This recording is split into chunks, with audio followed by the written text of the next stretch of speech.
پھر فرمایا جن لوگوں نے اپنے دین کو ٹکڑے ٹکڑے کر دیا اور گروہ گروہ بن گئے، یقیناً ان سے تمہارا کچھ واسطہ نہیں، ان کا معاملہ تو اللہ کے سپرد ہے، وہی ان کو بتائے گا انہوں نے کیا کچھ کیا۔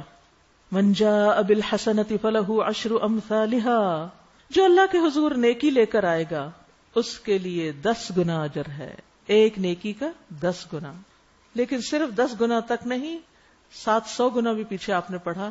انسان کی کوشش، ایفرٹ اور اخلاص کے ساتھ وہ کہیں سے کہیں درجے بلند ہو جاتے ہیں۔ ومن جاء بالسیئۃ فلا یجزى الا مثلها وهم لا یظلمون، اور جو بدی لے کر آئے گا، برا کرے گا، اس کو اتنا ہی بدلہ دیا جائے گا جتنا اس نے قصور کیا ہوگا، اور کسی پر بھی ظلم نہ کیا جائے گا۔ کہیے میرے رب نے بالیقین مجھے سیدھا راستہ دکھایا۔ قل، آپ کہہ دیجئے اے محمد صلی اللہ علیہ وسلم، اننی ہدانی ربی الی صراط مستقیم، کہ بے شک میرے رب نے مجھے سیدھا راستہ دکھا دیا ہے۔ یعنی اگر کوئی سیدھا راستہ دیکھنا چاہے تو محمد صلی اللہ علیہ وسلم کے طریقوں کو دیکھے، آپ کی سنت کو فالو کرے۔ دینن قیمن، درست دین، ملت ابراہیم حنیفہ، جو ابراہیم علیہ السلام کا طریقہ ہے، جو یکسو تھے، وما کان من المشرکین، اور وہ مشرکین میں سے نہ تھے۔ قل ان صلاتی ونسکی ومحیای ومماتی للہ رب العالمین، کہہ دیجئے میری نماز اور میری قربانی اور میری زندگی اور میری موت اللہ رب العالمین کے لیے ہے۔ خالص، مخلص ہو کر سب کام اللہ کے لیے کرنا۔ یہ جو پیچھے مشرک کی بات ہوئی ہے نا کہ ابراہیم مشرکین میں سے نہ تھے، تو اس کا مطلب صرف یہ نہیں کہ وہ بتوں کو نہیں پوجتے تھے، وہ تو نہیں پوجتے تھے، لیکن اس کے علاوہ وہ ہر کام اللہ کے لیے کرتے تھے، کیونکہ ریاکاری اور دکھاوا جو ہے یہ شرک اصغر ہے، چھوٹا شرک ہے، اس سے بھی بچنا چاہیے۔ اپنی نمازیں، اپنے صدقے خیرات، قربانیاں، یہ سب کچھ اللہ کے لیے۔ اب دیکھیے کہ رمضان میں جب ہم تراویح پڑھ لیتے ہیں، قیام اللیل کر لیتے ہیں، تہجد پڑھ لیتے ہیں، پھر اس کا چرچا شروع کر دیتے ہیں۔ بڑی عید آتی ہے، قربانیاں کرتے ہیں، تو پھر اس میں مقابلے پر بڑے بڑے مہنگے جانور قربان کرتے ہیں، پھر اس کا چرچا شروع کر دیتے ہیں۔ تو یہ جو دکھاوے کی باتیں ہیں اس سے بچنا چاہیے۔ اور اگر کوئی پوچھے بھی، بعض اوقات یہ تو نا کہ لوگ قرید کے پوچھتے ہیں، اچھا آپ نے کتنے نفل پڑھے، آپ نے کیا کیا، تو اس کو کہا کریں جو اللہ نے توفیق دی، جو اللہ نے چاہا، اور جتنا نصیب میں تھا بس اللہ قبول کر لے۔ ضروری نہیں ہوتا کہ ہر چیز کی بہت ڈیٹیل ہی سب کو بتائی جائے۔ یہ کچھ عمل اللہ کے لیے بھی تو چھوڑے نا، ان کا صرف اس کو پتا ہو، کسی کو بھی نہ پتا ہو۔ سیکرٹس، اللہ کے ساتھ سیکرٹس، انسان جس سے محبت کرتا ہے نا اس کے ساتھ اس کے کچھ سیکرٹس ہوتے ہیں، جو باتیں کسی اور کو نہیں پتا ہوتی وہ اس کے ساتھ وہ شیئر کرتا ہے۔ تو اللہ کی محبت کا تقاضا یہ ہے کہ ہم اپنے کچھ اعمال ایسے کریں کہ جو صرف اس کو پتا ہو کہ ہم نے کیا، کسی دوسرے کو نہ پتا ہو، کوئی اس میں شریک ہی نہ ہو۔ لا شریک لہ، یعنی جب ہم لا شریکہ کی بات کرتے نا تو ہمیں بت یا کوئی اور چیزیں نظر آنے لگتی ہیں، لیکن یہ جو ہمارے آس پاس ہمارے پیارے پیارے انسان ہیں، ہم ان کو شریک نہیں سمجھتے اور ان کو شریک کر لیتے ہیں۔ یعنی ہم کچھ کر لیں نا تو ہم پھر نچلے نہیں بیٹھتے، ہم کہتے کسی کو تو بتائیں تبھی چین آئے گا، پھر کبھی ڈائریکٹلی اور کبھی انڈائریکٹلی کچھ نہ کچھ کسی کو بتا ہی دیتے۔ تو یاد رکھیں، اپنے آپ سے کبھی کبھی کہا کریں کوئی عمل کر کے لا شریک لہ، اس میں کوئی بھی شریک نہیں ہوگا، کسی کو بھی نہیں پتا ہوگا، دایاں ہاتھ دے گا تو بائیں کو بھی نہیں خبر۔ ایسے لوگوں کے لیے عرش الہی کے سائے تلے قیامت کے دن جگہ ہوگی، بہت معزز ہوں گے، عزت سے رکھے جائیں گے، اور ایسے لوگوں کا جو انعام اور اکرام ہے وہ بھی اللہ نے چھپا کے رکھا ہوا، وہ بھی بہت بڑا ہوگا۔ تو نماز ہو یا قربانی ہو، وہ محیای، اور میری ساری زندگی، یعنی کھانا پینا، یہ سب کام، ان کے پیچھے بھی ایک اچھی نیت ہونی چاہیے اور ان کے لیے طریقہ بھی صحیح ہونا چاہیے۔ یاد رکھیے اچھے عمل کی 2 بڑی شرائط ہیں، نیت اچھی، طریقہ اچھا۔ طریقہ اچھا کون سا؟ جو نبی صلی اللہ علیہ وسلم کا طریقہ ہے، تو وہی چیز عبادت بن جاتی، اور وہی زندگی اللہ کے لیے زندگی ہو جاتی۔ محیایا، اور صرف زندگی نہیں، ومماتی، اور میری موت بھی اللہ کے نام پر ہو، اللہ کے راستے میں ہو، اللہ کی خاطر ہو، اور اللہ کی رضا میں ہو، اللہ کی نافرمانی کے کام کرتے ہوئے نہ ہو میری موت۔ اور پھر مرنے کے بعد ہمارے جو جتنے بھی ریچولز ہیں، کفن، دفن، جنازہ، ہر چیز سنت کے مطابق ہو. اس کی بھی ہمیں فکر کرنا چاہیے اور وصیت لکھ کے چھوڑ دینی چاہیے کہ میرے مرنے پر یہ اور یہ کام نہیں کیے جائیں گے اور یہ کام کیے جائیں گے اور میرے مال میں سے کیا صدقہ کیا جائے گا اور کون کیا کرے گا. جو بھی آپ کے دل میں خواہشات ہیں کہ آپ کے بعد لوگ آپ کے لیے کریں یا وہ اپنی زندگیوں میں کچھ کریں, کیونکہ پیغمبر تو فوت ہونے سے پہلے کیا کہتے تھے, کس کی عبادت کرو گے, کس دین پر رہو گے. حضرت ابراہیم اور یعقوب علیہ السلام نے اپنی وفات کے وقت اپنے بچوں سے یہ پوچھا نا کہ کس کی عبادت ہو, تو انہوں نے کہا کہ ہم اللہ کی عبادت کریں گے, اسی کے لیے عابدون ہیں, مخلصون ہیں. تو ہم سب کو بھی اس کی فکر ہونی چاہیے کہ ہمارے بعد ہماری اولاد کیا کرے گی, ان کے لیے کچھ اچھی اچھی نصیحتیں لکھ کے چھوڑ جائیں. یاد رکھیے بعض اوقات بچے زندگی میں نہیں سنتے, لیکن جب ماں باپ چلے جاتے ہیں نا تو دل نرم ہو جاتے ہیں. کتنے ہی بچے ہدایت کی طرف ماں باپ کی زندگی کے بعد پلٹتے ہیں. مایوس نہ ہو ان سے, ان کے لیے اچھی اچھی تحریریں لکھ کے پیک کر کے نام لکھ کے ان کے چھوڑ دیں کہ یہ میری موت کے بعد کھولا جائے. پھر ان کو بہت پیار سے خطاب کریں کہ اگر واقعی تمہیں مجھ سے محبت ہے نا تو یہ اور یہ کام کرو. ہم اپنی زندگی کے تو بہت سے سامان کرتے ہیں, ہم اپنی موت کے سامان نہیں کرتے, موت کی تیاری نہیں کرتے.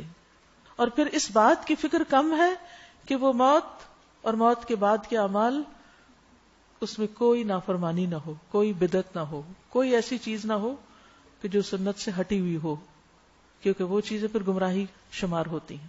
اس کے لیے ایک کتاب ہے میرا جینا میرا مرنا, آپ لوگوں نے دیکھی ہوگی, پڑھی بھی ہوگی. ایک بہت ہی مختصر سی اچھی کتاب ہے جس میں خاص طور پر مرنے کے بعد جتنے بھی امور ہیں ان سے متعلق چیزیں ہیں. اگر کسی گھر میں ڈیتھ ہو جائے یا پھر خود انسان اپنی آئندہ ڈیتھ کی تیاری کے لیے اس کو پڑھے. اس پر جو لیکچرز ہیں اس میں ایک مزید ایڈیشن جو کی گئی ہے کہ میرا جینا, یعنی زندگی میں کون کون سی چیزیں جو ہمیں کرنی چاہیے. تو اگر آپ ان کو سنیں تو انشاءاللہ بہت فائدہ ہوگا, ایک ریمائنڈر ہو جائے گا ان بھولی ہوئی باتوں کا جن کو ہم اپنی زندگی سے نکالے ہوئے ہوتے ہیں, ان پہ توجہ نہیں دیتے.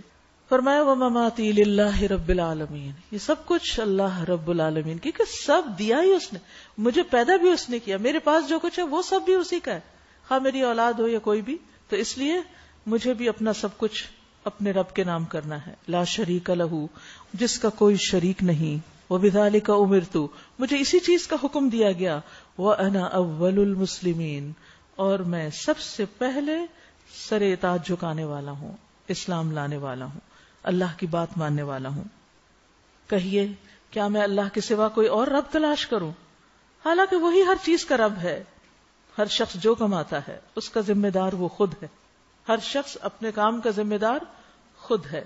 کوئی بوجھ اٹھانے والا دوسرے کا بوجھ نہیں اٹھائے گا. پھر تم سب کو اپنے رب کی طرف پلٹنا ہے. اس وقت وہ تمہارے اختلافات کی حقیقت تم پہ کھول دے گا.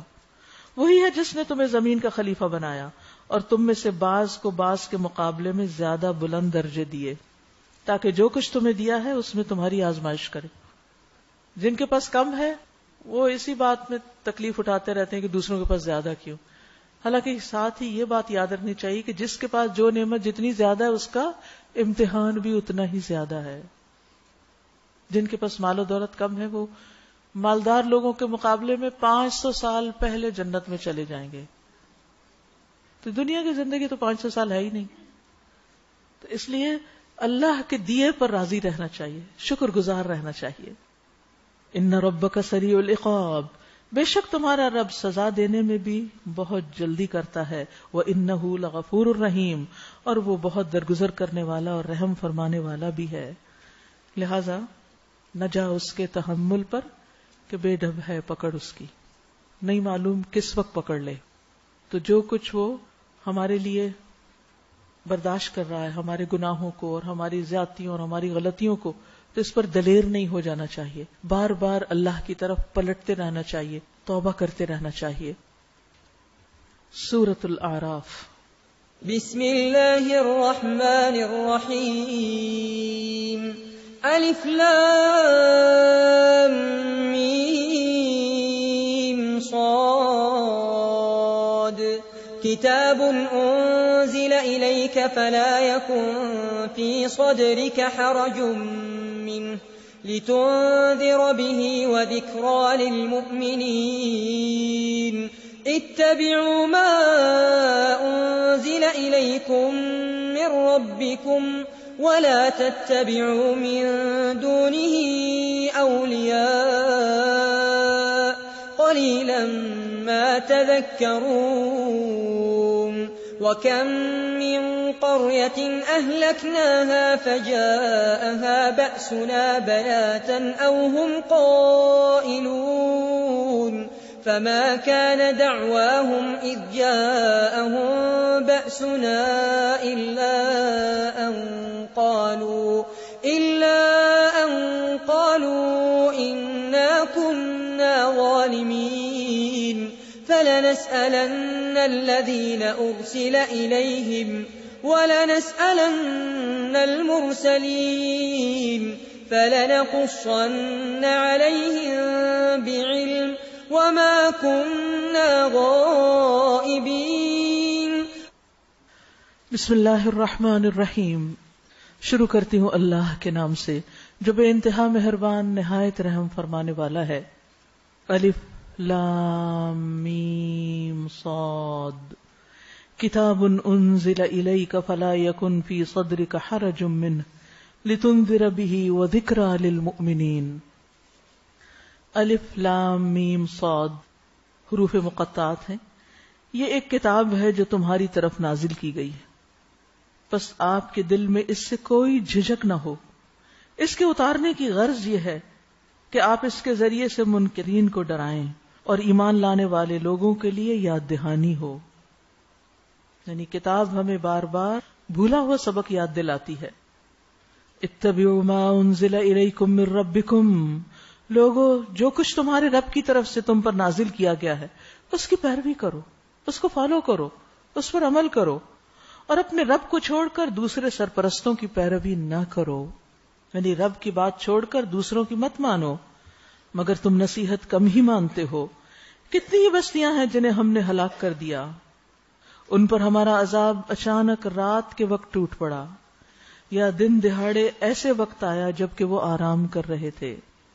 اور جب ہمارا عذاب ان پر آ گیا تو ان کی زبان پر اس کے سوا کوئی صدا نہ تھی کہ واقعی ہم ظالم تھے.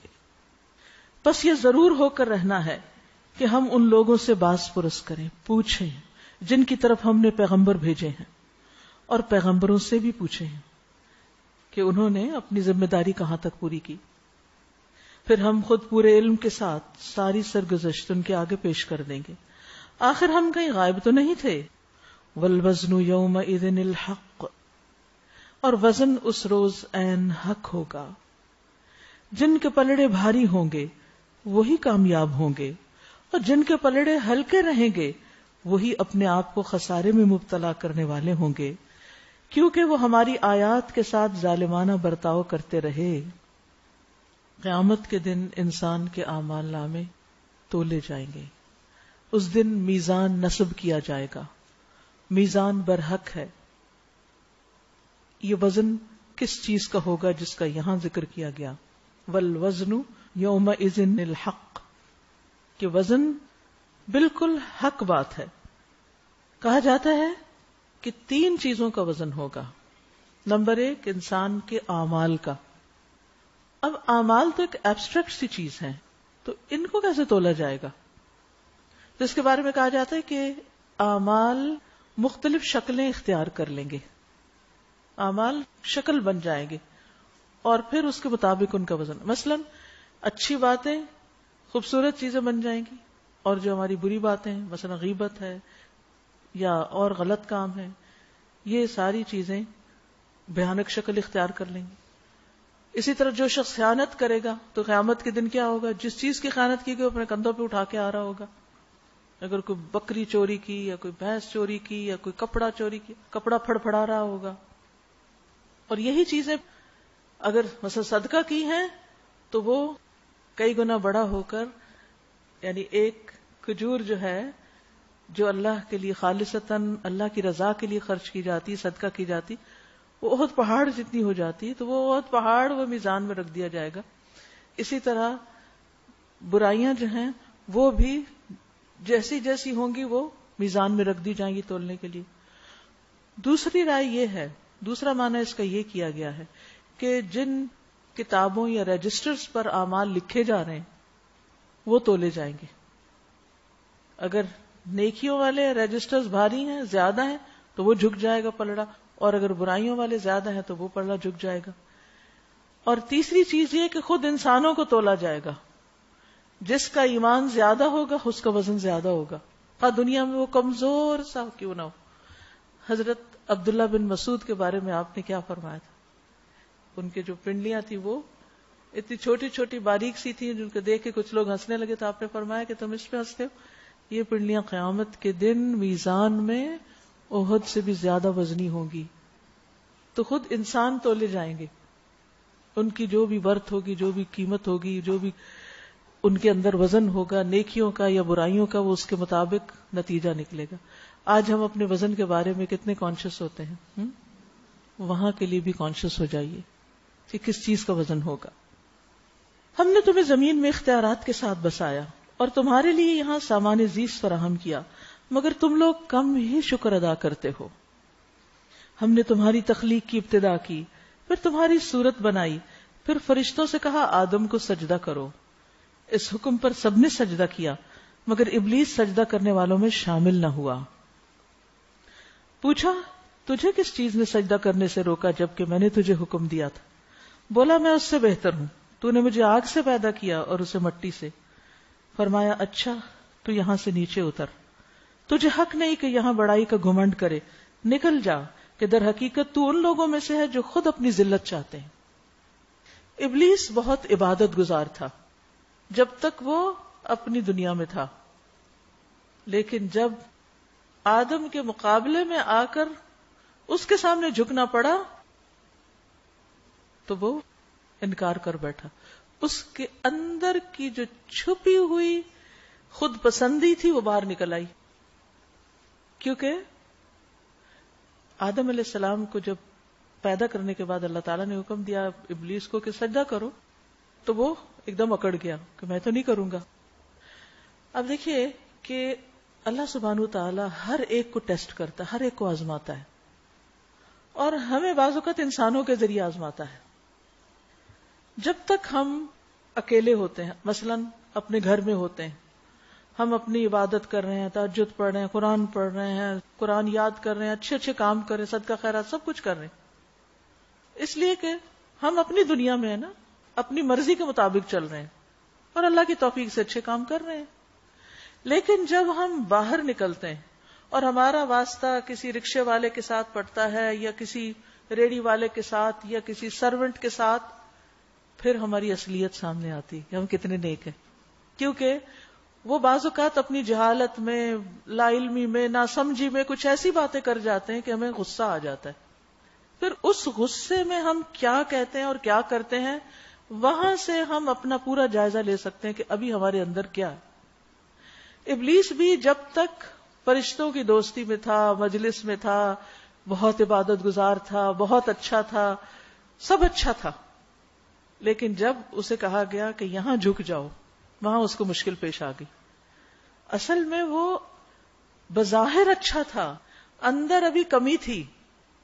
بہت دفعہ ایسا ہوتا ہے ہم قرآن پڑھتے ہیں، دین پڑھتے ہیں، ہم اوپر سے لبادہ اوڑھ لیتے ہیں، ہم ذکر اذکار بھی کرنے لگتے ہیں، ہم حجاب بھی کرنے لگتے ہیں، ہم نمازیں بھی پڑھنے لگتے ہیں، لیکن وہ جو اندر کا تزکیہ ہے نا وہ نہیں ہوتا.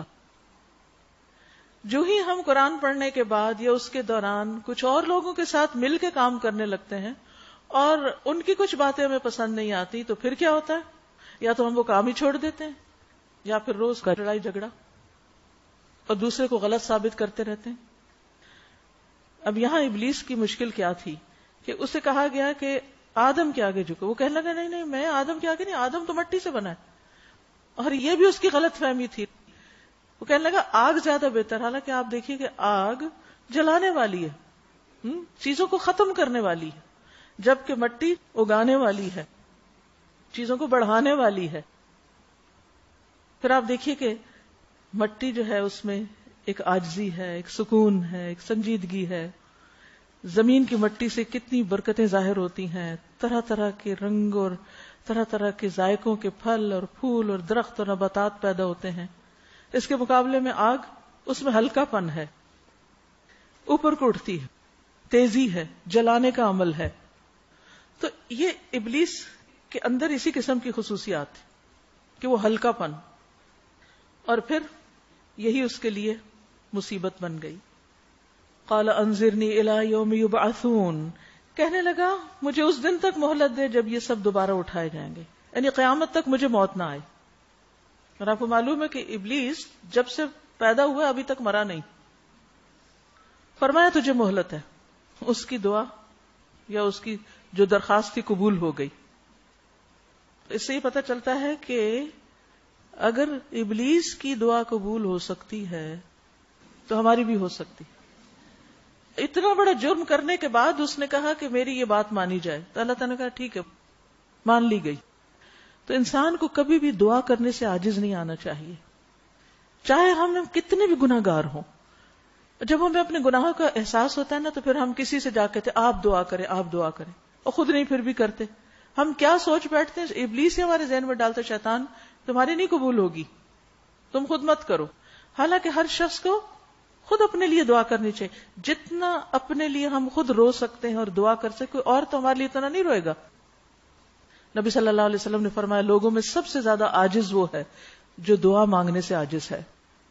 اور پھر یہ کہ مایوسی نہیں، کبھی بھی مایوس نہ ہو، کیونکہ اللہ کی رحمت سے مایوس ہونا جو ہے یہ اللہ تعالیٰ کو ناپسند ہے، یہ کبیرہ گناہ ہے. اور اس کے برعکس ہوپ فل رہنا اور اللہ سے مانگتے رہنا، دعائیں کرتے رہنا، یہ اللہ تعالیٰ کو پسند ہے. اور اللہ سبحانہ وتعالیٰ کے نزدیک کوئی چیز دعا سے زیادہ عزیز نہیں، لہذا کثرت سے دعائیں کرتے چلے جائیں. بولا اچھا تو جس طرح تو نے مجھے گمراہی میں مبتلا کیا، نعوذ باللہ، اللہ کو الزام دے رہا ہے، میں بھی اب تیری سیدھی راہ پر ان انسانوں کی گھات میں لگا رہوں گا، آگے اور پیچھے، دائیں اور بائیں، ہر طرف سے ان کو گھیروں گا، اور تو ان میں سے اکثر کو شکر گزار نہ پائے گا، ان کو ناشکرا بنا کے چھوڑوں گا. تو شیطان انسان کو بہکانے کے لیے ہر راستے سے ہے. دائیں طرف سے، دائیں طرف سمبل ہے نیکی کے کاموں کا، نیکی کے کاموں کو بھی آ کے خراب کرتا ہے، یا تو ان سے روکتا ہے یا کہتا ہے کرو، اور پھر جب کر لیتا ہے انسان پھر برباد کرواتا ہے. بائیں سائڈ تو ویسے ہی یعنی کہ برے اعمال کے لیے سمبل ہے، تو ان چیزوں کو خوشنما بنا کے دکھاتا ہے. پھر جب انسان کسی خیر کے راستے پہ چلنے لگتا ہے تو ادھر رکاوٹیں ڈالتا ہے، آگے آ جاتا ہے. پھر اسی طرح انسان بعض اوقات اپنی آخرت کو بھلا دیتا ہے پیچھے. گویا ہر طرح سے ابلیس جو ہے وہ انسان کو اپنے راستے پہ لانے کی کوشش کرتا ہے، لیکن اوپر اور نیچے کا راستہ اس پہ اس کا زور نہیں. جو شخص اللہ سبحانہ وتعالیٰ سے تعلق رکھتا ہے وہ ابلیس سے بچ سکتا ہے، اور جو شخص اللہ کے آگے زمین پر سر ٹکا دیتا ہے، سجدہ کرتا ہے، اس سے بھی ابلیس بہت روتا ہے کیونکہ اس نے خود سجدہ نہیں کیا تھا. لیکن یہ یاد رکھیے کہ یہاں اس نے ایک اور بات بھی کی کہ ان میں سے اکثریت کو تم شکر گزار نہیں پاؤ گے. ہمیں اپنے دل کا اکثر جائزہ لینا چاہیے کہ کیا اللہ نے جو بھی مجھے نعمتیں دی ہیں، جو بھی اپرچونٹیز دی ہیں، میں اس پہ شکر گزار ہوں. جب آپ شکر ادا کریں گے نا اس نعمت پر جو آپ کو ملی، تو اسی نعمت کے ساتھ جو کانٹا لگا ہوا ہے نا، یا جو تکلیف آئی ہے، اس کو آپ اگنور کر دیں گے، اس پہ آپ واویلا نہیں کریں گے. کیونکہ دنیا میں کوئی بھی چیز صرف اور صرف خیر نہیں ہوتی، ہر خیر کے اندر کوئی آزمائش بھی ہوتی ہے، ہر نعمت کے ساتھ امتحان ہوتا ہے. وہ یہ دیکھنے کے لیے ہوتا ہے کہ آپ کتنے مخلص ہیں، کتنے سچے ہیں، اور اس راستے پر کتنے قائم رہیں گے. اور پھر یاد رکھیے اگر ہم ابلیس کے شر سے اور ورغلاوے سے بچنا چاہتے ہیں نا تو یہ دعا باندھ لیں، اللہم احفظنی من بین یدی ومن خلفی وعن یمینی وعن شمالی. یہ دعائے عافیت ہے جس کا آغاز ہوتا ہے اللہم انی اسألک العافیت فی الدنیا والآخرہ، اللہم انی اسألک العفو والعافیت فی دینی ودنیای واہلی ومالی، اللہم استر عوراتی وآمن روعاتی، اللہم احفظنی من بین یدی ومن خلفی وعن یمینی وعن شمالی. اگر ساری دعا یاد نہ بھی ہو، اگر یاد ہے تو بہت ہی اچھا ہے، لیکن اگر یاد نہ بھی ہو تو کم از کم یہ جو آخری حصہ ہے، جب سمجھے کہ شیطان مجھے بہت تنگ کر رہا ہے تو کہیں اللہم احفظنی من بین یدی ومن خلفی وعن یمینی وعن شمالی. اتنا حصہ بھی یاد کر لے مختصر، تو بہت اچھا ہے. اور اپنے اندر شکر گزاری لاتے رہیں، کیونکہ ابلیس نے قسم کھائی ہوئی ہے. اس نے اپنے رب عز و جل سے کہا مجھے تیری عزت و جلال کی قسم، میں بنی آدم کو اس وقت تک گمراہ کرتا رہوں گا جب تک ان کے جسم میں روح رہے گی. موت کے وقت بھی آ کے بھٹکاتا ہے، اس وقت بھی انسان کو مایوس کرتا ہے کہ تم سے اللہ راضی نہیں ہے ورنہ یہ تمہیں اتنی تکلیف نہ ہوتی، انکار کر دو اس کا، ناراض ہو جاؤ اللہ سے. مختلف طریقوں سے اس وقت بھی تو اس لیے ہمیں دعا کرنی چاہیے کہ ان یتخبطنی الشیطان عند الموت، اللہ موت کے وقت شیطان کے ورغلاوے سے مجھے بچا لینا کہ میں اس کی باتوں میں نہ آ جاؤں. تو اس کو اس کے رب عز و جل نے فرمایا مجھے اپنی عزت اور اپنے جلال کی قسم جب تک وہ مجھ سے معافی مانگتے رہیں گے میں انہیں معاف کرتا رہوں گا. غلطی تو ہوگی، اگر ہم غلطی نہ کریں نا ہم تکبر میں مبتلا ہو جائیں کہ ہم تو بہت اچھے ہیں. جب ہم غلطی کر بیٹھتے ہیں نا اور پھر ہم کہتے ہیں اللہ میں اتنا گر گئی، میں نے یہ کر دیا، تو یہ چیز ہمارے اندر عاجزی پیدا کرتی ہے. تو اللہ سبحانہ وتعالیٰ کو یہ عاجزی بڑی پسند ہے. تو غلطی پہ شرمندگی اور عاجزی اور اللہ سے معافی مانگنا، اللہ تعالیٰ اس سے محبت کرتا ہے. پھر کیا ہوتا ہے؟ فرمایا نکل جا یہاں سے ذلیل اور ٹھکرایا ہوا، یقین رکھ کے ان میں سے جو تیری پیروی کریں گے تجھ سمیت ان سب سے جہنم کو بھر دوں گا. اللہم انا نعوذ بک من عذاب النار. اور اے آدم تو اور تیری بیوی دونوں اس جنت میں رہو جہاں جس چیز کو تمہارا جی چاہے کھاؤ، مگر اس درخت کے پاس نہ پھٹکنا ورنہ ظالموں میں سے ہو جاؤ گے. پھر شیطان نے ان کو بہکا دیا تاکہ ان کی شرمگاہیں جو ایک دوسرے سے چھپائی گئی تھی ان کے سامنے کھول دے، کیونکہ جنت کا لباس اتروا دیا گیا. اس نے ان سے کہا تمہارے رب نے تمہیں جو اس درخت سے روکا ہے اس کی وجہ اس کے سوا کچھ نہیں کہ کہیں تم فرشتے نہ بن جاؤ یا تمہیں ہمیشگی کی زندگی حاصل نہ ہو جائے، کیونکہ اسے شجرۃ الخلد کہا کہ یہ اس درخت کا جو پھل کھا لیتا ہے وہ ہمیشہ کے لیے زندہ رہتا ہے. اور اس نے قسم کھا کر ان سے کہا میں تمہارا سچا خیر خواہ ہوں، میں بالکل سچ کہہ رہا ہوں. جھوٹی قسم. اس طرح دھوکہ دے کے وہ دونوں کو اپنے ڈھب پہ لے آیا آہستہ آہستہ، یعنی ان کو پھسلا دیا. آخر کار جب انہوں نے اس درخت کا مزہ چکھا تو ان کے سطر ایک دوسرے کے سامنے کھل گئے اور وہ اپنے جسموں کو جنت کے پتوں سے ڈھانکنے لگے. انسان کی فطرت میں حیا ہے، یعنی جب جنت کا لباس اترا تو انہوں نے جنت کے درختوں کے پتوں سے اپنے آپ کو چھپانے کی کوشش کی. تب ان کے رب نے انہیں پکارا کیا میں نے تمہیں اس درخت سے روکا نہ تھا اور کہا نہ تھا کہ شیطان تمہارا کھلا دشمن ہے؟ دونوں بول اٹھے اے ہمارے رب ہم نے اپنے اوپر ستم کیا، ظلم کیا، اب اگر تو نے ہم سے درگزر نہ فرمایا اور رحم نہ کیا تو یقیناً ہم تباہ ہو جائیں گے. قالا ربنا ظلمنا انفسنا وان لم تغفر لنا وترحمنا لنکونن من الخاسرین. تو آج کی دعا یہ رکھ لیجئے کہ ربنا ظلمنا انفسنا، یعنی یہ توبہ کی دعا ہے نا، یعنی اپنے گناہوں پہ معافی مانگنے کی. وَإِن لَّمْ تَغْفِرْ لَنَا وَتَرْحَمْنَا لَنَكُونَنَّ مِنَ الْخَاسِرِينَ. آپ دیکھیے کہ لباس دو طرح کا ہوتا ہے نا، اور دونوں کا ذکر یہاں آیا ہے. ایک وہ لباس جو ہمارا ظاہری لباس ہوتا ہے، یہ ہمارے جسم کے عیب والے حصوں کو چھپاتا ہے، اور ایک ہمارا باطنی لباس ہے اور وہ ہے لباس تقوی. وہ ہمارے لیے ہمارے جو اندر کی خامیاں اور کمزوریاں ہیں ان کو چھپاتا ہے. یعنی تقوی جو ہے وہ انسان کے دل کے اندر پائی جانے والی خرابیوں کا علاج ہے. ظاہری لباس جسم کا حسن ہے، باطنی لباس لباس التقوی دل اور روح کا حسن ہے. ظاہری لباس محدود مدت تک ہمیں خوبصورتی بخشتا ہے، لیکن باطنی لباس تقوی کا لباس ہمیں ہمیشہ کے لیے خوبصورت بنا دیتا ہے. اب ہم سوچیں کہ ہم ظاہری لباس کے لیے کتنا کچھ خرچ کرتے ہیں اور کتنی محنت کرتے ہیں، اور باطنی لباس تقوی کے لیے کیا کوششیں کرتے ہیں. ہم سب کو صرف ظاہری لباس پر ہی نہیں جانا چاہیے، بلکہ تقوی کے لباس کی فکر کرنی چاہیے. اپنے دلوں کو تقوی سے مزین کرنا چاہیے. اللہ کا ڈر، اللہ کی محبت، گناہوں سے نفرت.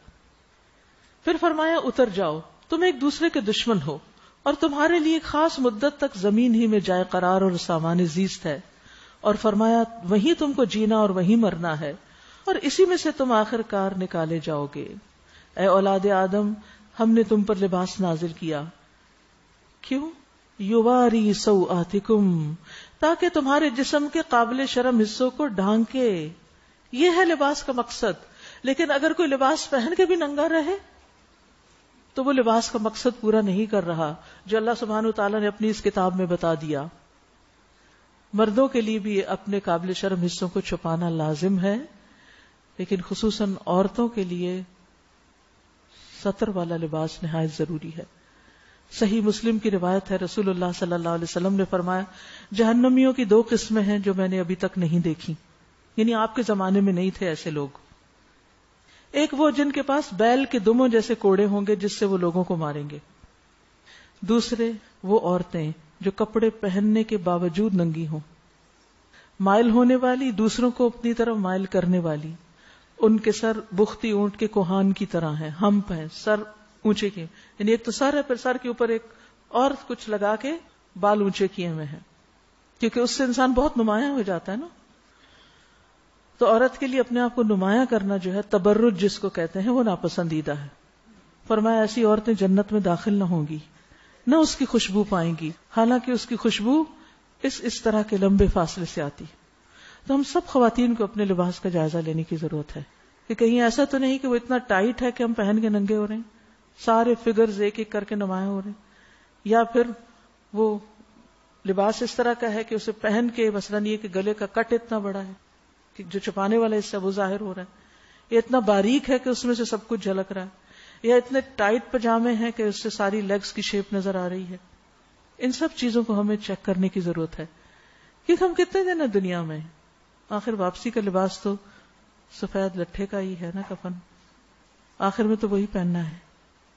اور قیامت کے دن تو سبھی ننگے اٹھیں گے، کسی کو کسی کی طرف دیکھنے کی ہوش نہیں ہوگی، اور وہاں جو چیز کام آئے گی وہ تقوی کا لباس ہے. تو لباس کی 2 غرض یہاں بتائی گئی ہیں کہ تمہارے جسم کے قابل شرم حصوں کو ڈھانکے اور تمہارے لیے جسم کی حفاظت اور زینت کا ذریعہ بھی ہو، اور بہترین لباس تقوی کا لباس ہے. یہ اللہ کی نشانیوں میں سے ایک نشانی ہے. شاید کہ لوگ اس سے سبق لیں، لباس اللہ کی نشانیوں میں سے ایک نشانی.